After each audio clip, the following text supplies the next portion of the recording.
പ്രിയപ്പെട്ടവരെ, goodness T വിയുടെ നന്മ നിറഞ്ഞു മറിയാവുന്നുള്ള ഈ പുതിയ എപ്പിസോഡിലേക്ക് എല്ലാവർക്കും ഹൃദയംഗമമായ സ്വാഗതം.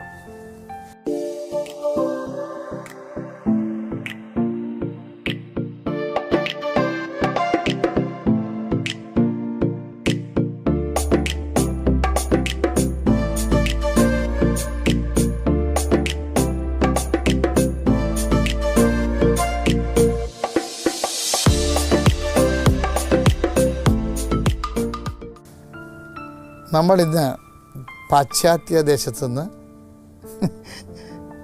വ്യത്യസ്തമായി മറ്റൊരിടത്ത്, പ്രത്യേകിച്ച് ഫിലിപ്പൈൻസിലെ പരിശുദ്ധമ്മ നൽകിയ ഒരു മഹാപ്രത്യക്ഷീണതയെക്കുറിച്ചാണ് ഇന്ന് ധ്യാനിക്കുന്നത്. ഫിലിപ്പീൻസിലെ മനോഗിൽ 1610 ജുവാൻ ഡി ലാക്രൂസ് എന്ന ഒരു കൃഷിക്കാരന് മാതാവിൻ്റെ പ്രത്യക്ഷീകരണമുണ്ടായത്. രണ്ടാം ലോക മഹായുദ്ധത്തിൽ സൈന്യം ഈ ദേവാലയം ആക്രമിച്ചിരുന്നുവെങ്കിലും വലിയ നാശനഷ്ടങ്ങൾ സംഭവിച്ചിരുന്നില്ല. എന്നാൽ ഇന്ന് ഏറ്റവും കൂടുതൽ തീർത്ഥാടകർ വരുന്നിടങ്ങളിൽ ഒന്നായി മാറി മനോഗ്. അവർ ലേഡി ഓഫ് മനോഗിൻ്റെ അത്ഭുതങ്ങൾ വ്യാപകമാണെന്നതിൻ്റെ തെളിവാണ് വർദ്ധിച്ചുവരുന്ന വിശ്വാസികളുടെ സാക്ഷ്യം. ഇത് നടന്നത് 1610 ഫിലിപ്പൈൻസിലെ മനഗോഗ് എന്ന സ്ഥലത്ത്. മനോഗിലെ ജുവാൻ എന്ന പേരുള്ള ഒരു കർഷകനെയാണ് അമ്മ പ്രത്യക്ഷപ്പെട്ടത്. അത് വ്യത്യസ്തമായ ഒരു ജീവിത സാഹചര്യത്തിലാണ്. ജീവിത സാഹചര്യം എന്ന് പറയുന്നത്, പട്ടാളക്കാരുടെ വിഷം കെട്ടി കൊള്ളക്കാർ മനുഷ്യന്മാരുടെ കൃഷിയിടങ്ങൾ കയ്യേറി എടുക്കുന്ന ഒരു കൊള്ളക്കാരുടെ കാലമാണ്. ഒരു പാവപ്പെട്ട കർഷകനാണ് ജുവാൻ. ഇപ്പോൾ അടുത്ത കരകളിലെല്ലാം ഇതുപോലെ ആക്രമിക്കപ്പെട്ടപ്പോൾ ഇനി തൻ്റെ വയലാണ് നഷ്ടപ്പെടാൻ പോകുന്നത് എന്ന് ചിന്തിച്ച് ആകുലപ്പെട്ട് ഈ മനുഷ്യൻ വയലിലൂടെ പോകുമ്പോൾ ഈ ആകുലതയുടെ സമയത്ത്, ഏത് സമയത്ത് വേണമെങ്കിലും അദ്ദേഹത്തിൻ്റെ ജീവനോപാധിയായ ഈ നെൽപ്പാടം നഷ്ടപ്പെടാം. അപ്പോൾ അതുകൊണ്ട് ഇതെപ്പോൾ സംഭവിക്കുമെന്ന് ഓർത്ത് എന്താണ് ഒരു മറുകൃതി എന്നറിയാതെ വിവശനായി, വ്യഗ്രചിത്തനായി വേദനപ്പെട്ട് നടക്കുകയാണ്. ഈ വേദനയുടെയും വ്യഗ്രതയുടെയും കാലങ്ങളെ വിശ്വാസിയെ സംബന്ധിച്ചിടത്തോളം വലിയ ദൈവിക ഇടപെടലിൻ്റെ കാലമാണ്. ഈ മനുഷ്യൻ ഇങ്ങനെ ഏകാന്തനായി നടക്കുമ്പോൾ പെട്ടെന്ന് ഈ ഒരു ദുർഘട സന്ധിയിൽ അദ്ദേഹത്തിൻ്റെ അപ്പൻ, പ്രായമായ ആളാണ്, അദ്ദേഹത്തോട് പറഞ്ഞൊരു കാര്യം അദ്ദേഹം ഓർക്കും. അതായത്, മനുഷ്യൻ്റെ ജീവിതം കൈവിട്ടു പോകുമ്പോൾ പരിശുദ്ധ അമ്മയുടെ മധ്യസ്ഥത്തിൽ അഭയം പ്രാപിക്കണം. അപ്പോൾ അദ്ദേഹം ഇത് ഓർത്തോണ്ട് നടക്കുന്ന സമയത്ത് തന്നെ, അതായത് മനുഷ്യൻ്റെ ജീവിതം കൈവിട്ടു പോകുമ്പോൾ പരിശുദ്ധ അമ്മയുടെ മധ്യസ്ഥത്തിൽ ആശ്രയിക്കണം. ഇത് ഇദ്ദേഹം ഓർത്തുകൊണ്ട് നടക്കുമ്പോൾ ഒരു കച്ചിത്തുരുമ്പ്, അതായത് മുങ്ങിച്ചാകാൻ പോണവന് ഒരു കച്ചിത്തുരുമ്പ് പോലെയാണിത് വന്നിരിക്കുന്നത്. അപ്പം ഇന്നു മുതൽ മരിയൻ ഡിവോഷനിലെ അമ്മ മാതാവിനോട് കൂടുതൽ ഭക്തിയോടെ പ്രാർത്ഥിച്ച് മുന്നോട്ട് പോകാം. അമ്മ ഈ വിഷയത്തിനൊരു മറുകൃതി കണ്ടെത്തോ എന്ന് അദ്ദേഹത്തിനൊരു ധൈര്യം കിട്ടി. അപ്പോൾ ഈ ധൈര്യം കിട്ടുകയും പെട്ടെന്ന് ഈ അന്തരീക്ഷം അങ്ങോട്ട് മാറി. അന്തരീക്ഷം മാറിയെന്ന് വെച്ച് കഴിഞ്ഞാൽ അദ്ദേഹം എന്താണെന്ന് അറിയാൻ പറ്റാതെ പടിഞ്ഞോട്ട് നോക്കി. കാര്യം പടിഞ്ഞോട്ടാണല്ല സൂര്യൻ അസ്തമിക്കുന്നത്. അപ്പം അവിടെ നിന്ന് വന്ന പ്രകാശമാണെന്ന് നോക്കാൻ വേണ്ടി, പ്രകാശമാണ് വീശിയത്. അപ്പം അത് സൂര്യൻ അസ്തമിക്കുന്ന സമയമായതുകൊണ്ട് അവിടെ നിന്ന് വന്ന പ്രകാശമാണ് നോക്കിയപ്പോൾ ആകാശം സ്വാഭാവികമായിട്ട് അസ്തമിക്കണം. പക്ഷേ പ്രകാശം വന്നത് ഒരു മരത്തിൻ്റെ ഇടയിൽ നിന്നാണ് വന്നത്. ഈ മരത്തിൻ്റെ ഇടയിൽ നിന്ന് പ്രകാശത്തെ ഇദ്ദേഹം വിസ്മയിച്ച് നോക്കുമ്പോൾ അതിലൂടെ അതിമനോഹരമായ ഒരു സ്ത്രീ രൂപം ഒരു കുഞ്ഞിനെയും കയ്യിലെടുത്ത് വളരെ ശബ്ദസുഭകമായി ഈ മനുഷ്യനോട് സംസാരിക്കുകയാണ്. അപ്പോൾ അമ്മയുടെ സ്വരം കേട്ട് അയാൾ ഭവ്യതയോടെ ഭക്തിപൂർവ്വം നിൽക്കുമ്പോൾ അമ്മ പറഞ്ഞു, ഈ സ്ഥലത്ത് എൻ്റെ പ്രത്യക്ഷീകരണത്തിൻ്റെ അടയാളമായി ലോക ജനത ഇവിടെ എത്തി പ്രാർത്ഥിക്കാൻ പറ്റുന്ന സാഹചര്യത്തിൽ നീ ഇവിടെ ഒരു ദേവാലയം പണിയണം. ഈ ദേവാലയം പണിയണം എന്നുള്ളൊരു സന്ദേശം അമ്മയുടെ പ്രത്യക്ഷീകരണത്തോട് അദ്ദേഹത്തെ കണ്ടപ്പോൾ അദ്ദേഹം ആദ്യം ചെന്ന് പറഞ്ഞത് തന്നെ തൻ്റെ ആ അപ്പനോടാണ്. അപ്പം അപ്പൻ പറഞ്ഞു ഇത് വല്ല ഹാലുസിനേഷന് വല്ലതും ആയിരിക്കും എന്ന് പറഞ്ഞു. പിന്നെ അദ്ദേഹം രണ്ടാമത് ചെന്ന് പറഞ്ഞത് ഇടവക വികാരിച്ചനെയാണ്. വികാരിച്ചനും അതത്ര കാര്യമാക്കി എടുത്തില്ല. എല്ലാ പ്രത്യക്ഷീകരണങ്ങളുടെയും ആദ്യ ഘട്ടം ഇങ്ങനെയാണ്. മൻഗോഗിൽ നടന്ന അപ്പാരിഷനിൽ ഒരു സഞ്ചാരം നാടുണ്ട്. സഞ്ചാരം വെച്ച് കഴിഞ്ഞാൽ 1610 മൻഗോഗിലെ മാതാവ് പ്രത്യക്ഷപ്പെട്ടത്. അപ്പം അന്നിരുന്ന ജുവാൻ ജസിന്ദു അച്ഛൻ അവിടെ ഒരു ചെറിയ ദേവാലയം ഉണ്ടാക്കി. വെച്ചാൽ ലൈറ്റ് മെറ്റീരിയൽ കൊണ്ട് നമ്മൾ പനയുടെ തടിയൊക്കെ കൊണ്ട് ഉണ്ടാക്കിയതാണ്. അതിനുശേഷം ഒരു 69 അതായത് 1669 ദാറ്റ് മീൻസ് 59 വർഷം കഴിഞ്ഞ്, അപ്പോൾ ആ പ്രത്യക്ഷീകരണത്തിൻ്റെ ആ കാലങ്ങളിൽ ജനിച്ച കുട്ടിക്ക് ഇപ്പോൾ 59 വയസ്സുണ്ട്, 60 വയസ്സുണ്ട്. അത്രയും കാലദൈർഘ്യം എടുത്ത്. അപ്പം അവിടെ ഡിയാഗോ എന്ന് പറഞ്ഞ് അന്നിരുന്ന 1669 ആ പള്ളിയിലിരുന്ന ഡിയാഗോ എന്ന് പറഞ്ഞ പാരിഷ് പ്രീസ്റ്റ് ഇതിൻ്റെ ഈ പ്രത്യക്ഷീകരണത്തിൻ്റെ അരികിൽ തന്നെ വേറെ ഒരു ദേവാലയം, കുറച്ചുകൂടി ഉറപ്പുള്ള ദേവാലയം, ബലമായ മരം കൊണ്ട് ഭംഗിയായിട്ട് പണിത്. എന്നിട്ട് എന്നാ വെച്ചാൽ സ്പാനിഷ് മാതാവിൻ്റെ മുഖച്ഛായുള്ള ഒരു മെക്സിക്കോയിൽ നിന്ന് കൊണ്ടുവന്ന റോസരി മാതാവിൻ്റെ രൂപം ഈ പുതിയ ദേവാലയം, അതായത് പഴയ അപ്പാരിഷൻ്റെ ലളിതമായ ദേവാലയത്തിൻ്റെ അടുത്ത് തന്നെ ഈ ഒരു പുതിയ ദേവാലയം, ബലിഷ്ടമായ ദേവാലയം ഉണ്ടാക്കിയിട്ട് അവിടെ മാതാവിനെ പ്രതിഷ്ഠിച്ചു. മെക്സിക്കോയിൽ നിന്ന് കൊണ്ടുവന്നു.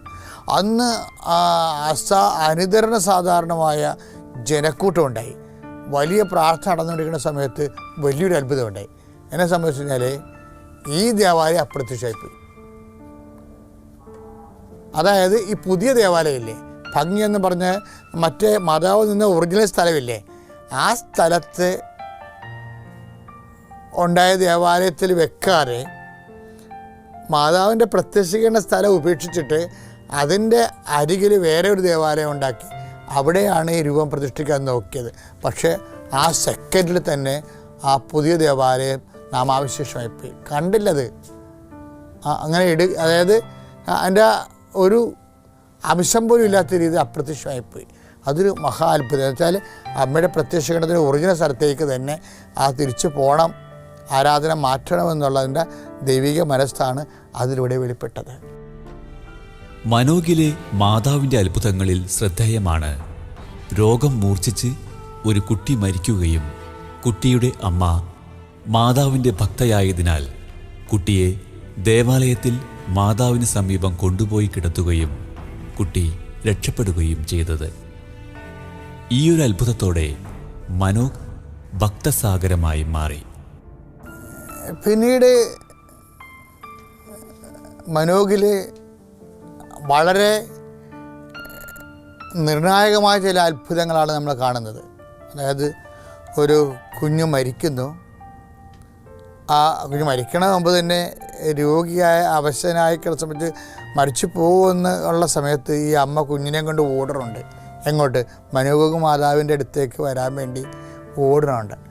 ഓടണ വഴിക്ക് കൊച്ചിനെ കൊണ്ട് വരുമ്പോൾ കൊച്ചു വഴിക്ക് വെച്ച് മരിച്ചു പോകും. പക്ഷേ ഈ ഡെഡ് ബോഡി ആണെങ്കിലും ശരി, ഈ ഡെഡ് ബോഡി എടുത്തുകൊണ്ട് അവർ വീട്ടിലോട്ടല്ല പോണത്. വീണ്ടും ആ സ്ത്രീ മനോഹക മാതാവിൻ്റെ അടുത്തേക്ക് തന്നെ ഡെഡ് ബോഡി ആയിട്ട് പോണത്. അത് എന്ന് പറഞ്ഞാൽ എല്ലാ അമ്മമാരെക്കാളും വലിയ ഒരു സംഭവമാണ്. സാധാരണ കുട്ടി മരിച്ചെന്ന് കാണുകയാണെങ്കിൽ നേരെ വീട്ടിലൂടെ ഡെഡ് ബോഡി കൊണ്ടുപോകത്തുള്ളൂ. പക്ഷേ ഈ പർട്ടിക്കുലർ സ്ത്രീ ഈ മനോഹക മാതാവിൽ ആഴമായ വിശ്വാസമുള്ള ആളാണ്. ഇപ്പം നമ്മളെ എന്താ വിഷയം വെച്ചാൽ നമ്മളുടെ വിശ്വാസത്തിൻ്റെ ഒരു കപ്പാസിറ്റി ഉണ്ട് ഇതിൻ്റെ അകത്ത്. അല്ലാതെ അമ്മ പ്രത്യക്ഷപ്പെട്ടതിനേക്കാൾ പ്രധാനപ്പെട്ടതാണ് നമ്മൾക്കുണ്ടാകുന്ന വിശ്വാസത്തിൻ്റെ കപ്പാസിറ്റി എന്ന് പറയുന്നത്. അപ്പോൾ ഈ സ്ത്രീ കുഞ്ഞ് മരിച്ചുപോയി. മരിച്ചു പോകുമ്പോൾ സ്വാഭാവികമായിട്ട് 50% സ്ത്രീകളും എന്ത് ചെയ്യും? വീട്ടിലോട്ട് തിരിച്ചു പോകുകയുള്ളൂ.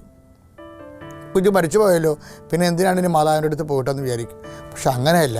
മരിച്ചു പോയാലും എൻ്റെ അമ്മയ്ക്ക് കുഞ്ഞിനെ ജീവിപ്പിക്കാൻ കഴിയുമെന്നുള്ള അവരുടെ സ്വകാര്യ വിശ്വാസം അവരെ മുന്നോട്ട് കൊണ്ടുപോയി.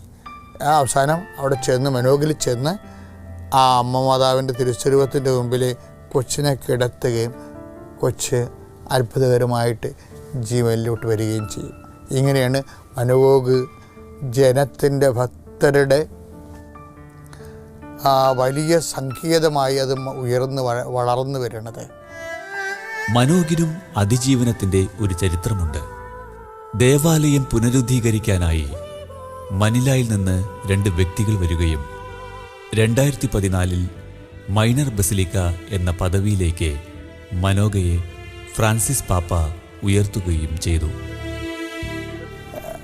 പ്രിയമുള്ളവരെ, നൂറ്റാണ്ടുകളിലെ അത്ഭുതങ്ങളിലൂടെ മനോഹക് തീർത്ഥാടനം ചരിത്രത്തിലേക്ക് സഞ്ചരിക്കുകയാണ്. അതായത് 1701 അതായത് ഏതാണ്ട് 90 വർഷം കഴിയുമ്പോൾ വീണ്ടും മറ്റൊരു ദേവാലയം ആ സ്ഥലത്ത് ബൃഹത്തായ ഒരു ദേവാലയം പണിയും. ഇവിടെ മനിലയിൽ നിന്ന് വന്ന ഗാസ്പർ അഗാത്ത എന്ന ദമ്പതികളാണ് അത് സ്പോൺസർ ചെയ്യണത്. ആ ദേവാലയം 1701 അതായത് അപ്പാരിഷൻ്റെ 90-ാം വർഷം ആ ദേവാലയം അതിമനോഹരമായി കൂദാശ ചെയ്തിട്ട് അതിൻ്റെ പ്രവർത്തനങ്ങൾ ആരംഭിച്ച് തീർത്ഥാടനം. പ്രവർത്തനം വെച്ചാൽ തീർത്ഥാടനം. കാര്യം ഫിലിപ്പൈൻസ് പൊതുവെ മാതാവിൻ്റെ ഒരു വലിയ വൻകരയാണ്. അവിടെയുള്ള ആൾക്കാരുടെ പേരിൽ തന്നെയും അമ്മ മാതാവിൻ്റെ പേര് ആയിരക്കണക്കിന് മനുഷ്യർക്കുണ്ട്. അപ്പോൾ ഈ അപ്പാരിഷൻ നടക്കുന്ന എല്ലാം മരിയൻ ഡിവോട്ടീസിൻ്റെ കൂടെയാണ് എപ്പോഴും അപ്പാരിഷൻസ് സംഭവിക്കുന്നത്. അപ്പാരിഷൻ്റെ ഒരു സ്വഭാവമാണത്. അപ്പോൾ ഇതിൽ ദൈവ വിഷയത്തേക്ക് അപ്പോൾ അനേകം മക്കൾക്ക് അനുഭവങ്ങളും അതിശയങ്ങളും പ്രാർത്ഥനയുമായിട്ട് മനോഹക് അപ്പാരിഷൻ പുരോഗമിക്കുമ്പോൾ 1892 ഫിലിപ്പൈൻസിൽ ഭൂമികുലുക്കം ഉണ്ടായി. ഭൂമികുലുക്കം ഉണ്ടായതോടുകൂടി പിന്നീട് ആ സംരംഭം, എക്സ്റ്റൻഷൻ്റെ സംരംഭം അവർ ഉപേക്ഷിച്ചു. പക്ഷേ അതിനേക്കാൾ വലിയ ദുരന്തം പിന്നെ സംഭവിക്കും. എന്നുവെച്ചാൽ 1898 കള്ളന്മാർ ഈ ദേവാലയത്തിന് സ്വത്ത് ആക്രമിക്കാൻ വേണ്ടി ദേവാലയത്തിന് തീ വെക്കും.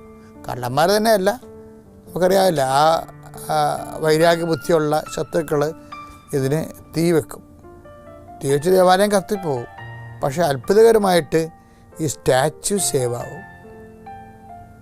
കാര്യം എപ്പോഴും നമ്മൾ ശ്രദ്ധിക്കേണ്ടത്, എല്ലായിടത്തും ഇങ്ങനെ ഒത്തിരിയേറെ അത്ഭുതങ്ങളുണ്ട്. അതായത് ദേവാലയം കത്തിപ്പോയാലും ആ ചൈതന്യം പ്രവഹിക്കുന്ന സ്റ്റാച്യു, നമ്മുടെ എല്ലാ സ്റ്റാച്യൂസിൻ്റെയും പ്രത്യേകത, ജനകോടികളെ പ്രാർത്ഥിച്ച് കഴിയുമ്പോൾ ആ ജനകോടികൾക്ക് കിട്ടിയ ജന്മാന്തരങ്ങൾക്ക് കിട്ടിയ കാലാന്തരങ്ങളിലൂടെയുള്ള എല്ലാ അനുഗ്രഹങ്ങളുടെയും മാധ്യമമല്ലേ ഈ സ്റ്റാച്യു. അപ്പോൾ ദൈവത്തിൻ്റെ അനുഗ്രഹത്തിൻ്റെ ഒരു മീഡിയമായിട്ട് വർക്കൗട്ട് ചെയ്താൽ അത് സർവൈവ് ചെയ്യും. അത് മറ്റൊരു അത്ഭുതമായി മാറും. അത് മറ്റൊരു അത്ഭുതമായി മാറും. ഇങ്ങനെ മനോഗ് അത്ഭുതങ്ങളുടെ കൂടെ നൂറ്റാണ്ടുകളിലൂടെ സഞ്ചരിച്ചെത്തുക. പ്രിയപ്പെട്ടവരെ, ഫിലിപ്പീൻസിലെ ഏറ്റവും കൂടുതൽ തീർത്ഥാടകർ ഇന്ന് സന്ദർശിക്കുന്ന ഏറ്റവും വലിയ തീർത്ഥാടന കേന്ദ്രം മനോഗ്. പക്ഷേ ആ മനോഗിലേക്ക് നമ്മൾ തിരിച്ച് എത്തുമ്പോൾ അതിൻ്റെ ഘട്ടങ്ങളൊക്കെ പരിശോധിച്ച് കഴിഞ്ഞാൽ ചില സമയത്ത് ഇതിങ്ങനെ സീറോ ആയി പോണ കാണാം, തീർത്ഥാടകരൊന്നും ഇല്ലാതെ. തന്നെ 1925 ആണ് പരിശുദ്ധ പിതാവ് ഇടപെട്ടിട്ട് ഡൊമിനിക്കൻ അച്ഛന്മാരെ ഇതിൻ്റെ ആത്മീയ കാര്യ ശുശ്രൂഷകളെ ഏൽപ്പിക്കുന്നത്. അത് വലിയ ഒരു ചരിത്രപരമായ ഒരു നീക്കമാണ്. ഡൊമിനിക്കൻ അച്ഛന്മാരെ ആത്മീയ കാര്യങ്ങൾ ഏറ്റെടുത്തതിന് ശേഷമാണ് വത്തിക്കാൻ ഈ സ്റ്റാച്യുവിന് കൊറോണേഷൻ കൊടുക്കുന്നത്. അതായത് അപ്പാരിഷൻ സഭ അംഗീകരിക്കുമ്പോൾ അതിൻ്റെ രണ്ടാമത്തെ ഒരു ഭാഗമാണ് അവിടെ പ്രത്യക്ഷപ്പെട്ട സ്റ്റാച്യുവിന്, അവിടെ സ്ഥാപിച്ചിരുന്ന സ്റ്റാച്യുവിന് അംഗീകാരം കൊടുക്കണം. അതിന് കൊറോണേഷൻ എന്നാണ് പറയണത്. അതായത് കിരീടധാരണം എന്നാണ് കൊറോണ, ലാറ്റിൻ വാക്കാണ്. കിരീടധാരണം എന്നാണ് അർത്ഥം. അപ്പോൾ ഒഫീഷ്യലായിട്ട് സീൽഡായി. അപ്പോഴും ആ പഴയ പള്ളി നമുക്കറിയാമല്ലോ, 882 ഭൂമികുലുക്കമൊക്കെ ഉണ്ടായില്ലേ, അത് 92 1892 ഭൂമികുലുക്കം ഉണ്ടായില്ലേ. അപ്പോൾ പടുത്തുകൊണ്ടിരുന്ന ആ എക്സ്റ്റൻഷൻ എടുത്തുകൊണ്ടിരുന്ന എക്സ്റ്റൻഷൻ അവിടെ വെച്ച് നടത്തിയിരിക്കരുത്. ഭയങ്കര ഗതികെട്ടൊരവസ്ഥയാണ്. ചില സമയത്തൊക്കെ ഇതുപോലെ വന്നിട്ട് ഇങ്ങനെ പള്ളി എത്താതെ നിൽക്കുന്ന ഒരവസ്ഥ. പക്ഷെ വീണ്ടും 1931-32 കാലഘട്ടമാകുമ്പോൾ ദേവാലയം ഉയർത്തെഴുന്നേൽക്കും, പുനർനിർമ്മിക്കപ്പെടും. എന്നിട്ട് ഒരു യുവത്വം പ്രാപിക്കും. കേരളത്തിൽ തന്നെ ഇപ്പോൾ എത്രയോ ദേവാലയങ്ങളാണ് പുതുതാക്കിയിരിക്കുന്നത്, നൂറ്റാണ്ടുകൾ പഴക്കമുള്ള ദേവാലയങ്ങൾ. അപ്പം ദേവാലയങ്ങളുടെ ഒരു പ്രത്യേകത അതാണ്.